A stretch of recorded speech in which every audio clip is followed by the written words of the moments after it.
Is it possible to be born in a poor township, to fail matric, to fail in multiple businesses, to start married life in a two-room dilapidated house with wife and son where there's one of everything, one blanket, one dish, one toothbrush, and yet increase earning ability by 10,000% in 48 months? Build a global speaking business without any capital? Build a 200 million rand enterprise from just 80,000 rand startup capital? Be elected president of the Professional Speakers Association of Southern Africa? Be the in-house motivational coach for Kai FM and then 2000 FM? Be honored as a visiting scholar at High Point University in North Carolina?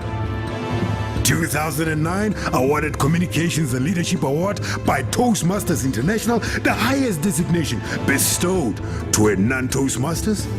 2011 certified speaking professional CSP by the American Speakers Association. 2012 inducted into the Professional Speakers Association of Southern Africa Speakers Hall of Fame.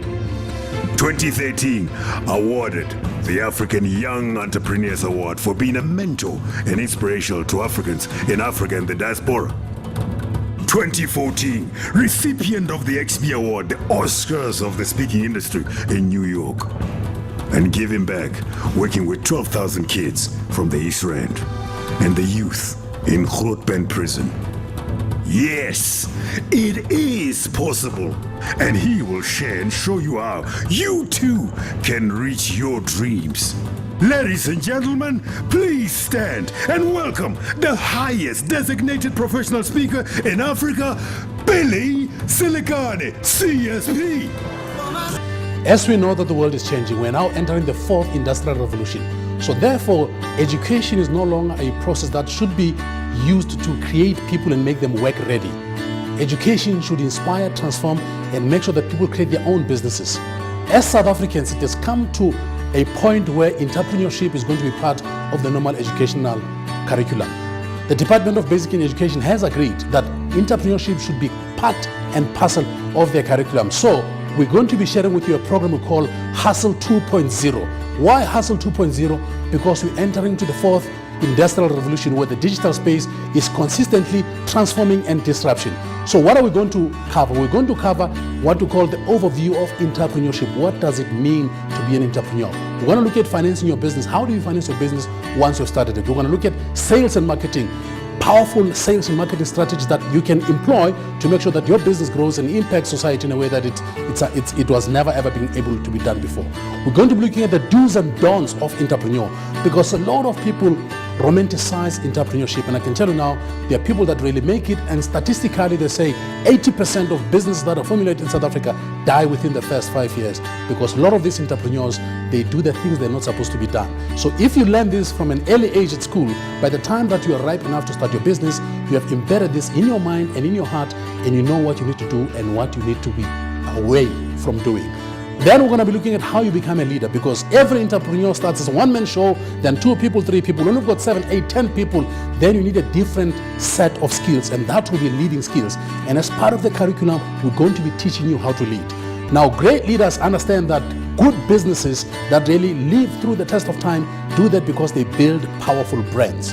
We're going to be looking at the history of branding, where branding comes from, and how it can impact both you personally as an entrepreneur and your business.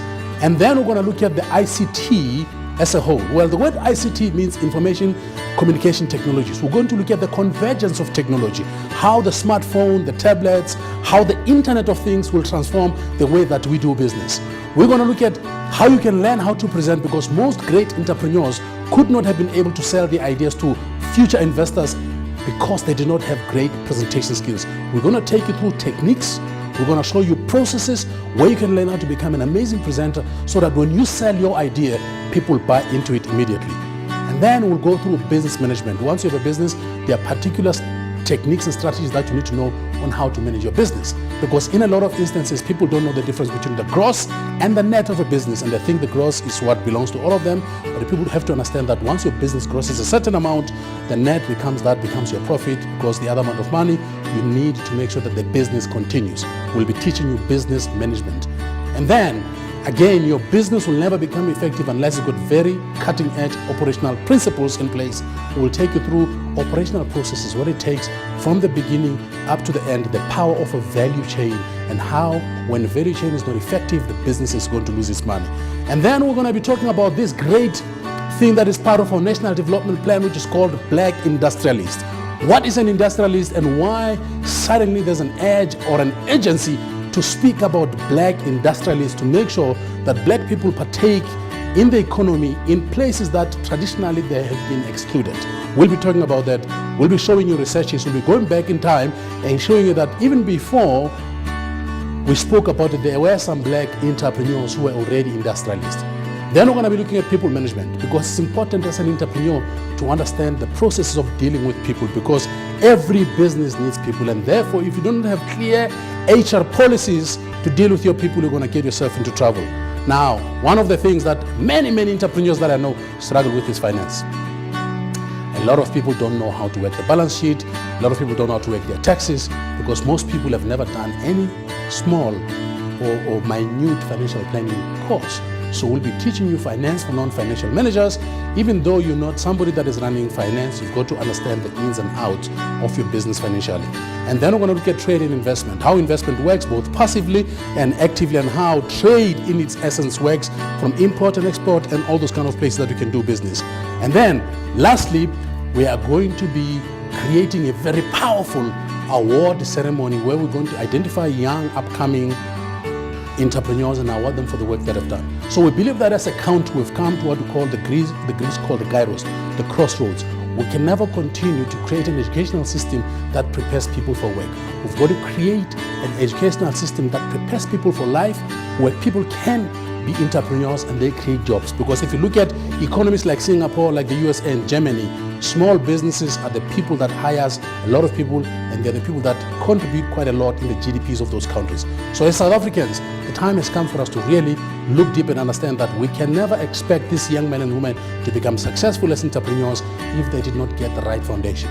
So we and the Department of Basic Education are now going to be rolling out Hustle 2.0, an entrepreneur program that will ensure that from a very early age you understand the nuances of entrepreneur, so that when the time comes that you create a very powerful product, that we also as South Africans can create the Mark Zuckerbergs of tomorrow and the Elon Musks of tomorrow. It's an honor and a privilege for me to join hands with the Department of Basic Education as we get these young minds, sharpen them and prepare them for the future.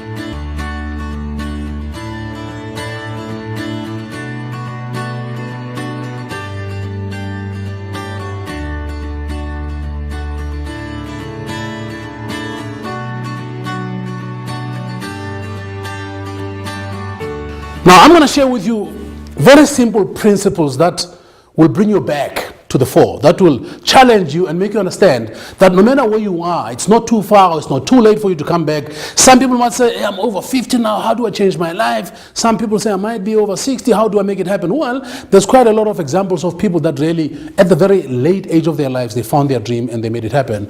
You know, Colonel Sanders comes to mind, established Kentucky at the age of 65. Nelson Mandela comes to mind, became a president at 72. Now, one of the greatest stories that inspire me when I'm feeling a little bit low, it's a Japanese guy called Momofuku Ado. I want you to remember this name, Momofuku Ado. Why? Because if you have ever in your life eaten an instant noodle, it's because of this guy. He was an entrepreneur in Japan who failed in many ventures. And his passion was to create food that can be instant, that can be accessible to the poor, that can be cheap. And for a very long time, he played around with this formula of creating the instant noodles. And eventually at about 60 or 63, he got it right. And that was the birth of the instant noodle.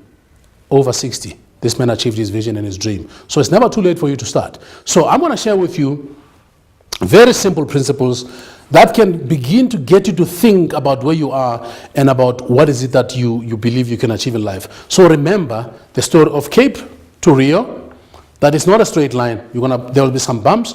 This is you, and that's your vision, your dreams. There are going to be some bumps, but the magic is don't be trapped in the spaces, because once you're trapped in the spaces, you become part of this group of people that really hate what they do because they don't have the guts to go back and do what they're supposed to do. And by the way, why are people trapped in these places and not willing to go and pursue their dream? It's simple.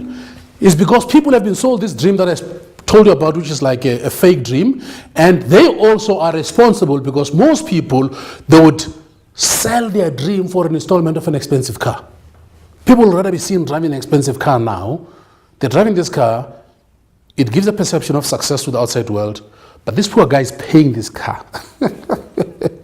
He hates his job with a great passion, but hey, people have got to see me in this nice car. But the truth is, my life is a disaster. I'm happy. I'm just putting this image, And then comes social media. Oh my God, social media is crazy. Everybody on social media has got a six-pack. Everybody's got an expensive watch. Everybody goes to five-star hotels. And I'm thinking, I've never seen somebody post something on Facebook says, oh man, I had a fight with my wife. I'm feeling depressed. But no, everybody's life is perfect. And guess what? We are now breeding a society of young men and young women that want everything to happen instantly. Instagram. People post their pictures there. They want 1,000 likes. If the likes drop to 500, they become depressed because they think the world is about to come to an end. And I've got news for you. The world is not about to come to an end. And by the way, the world does not revolve around you. So, this is my background for what I'm about to share with you.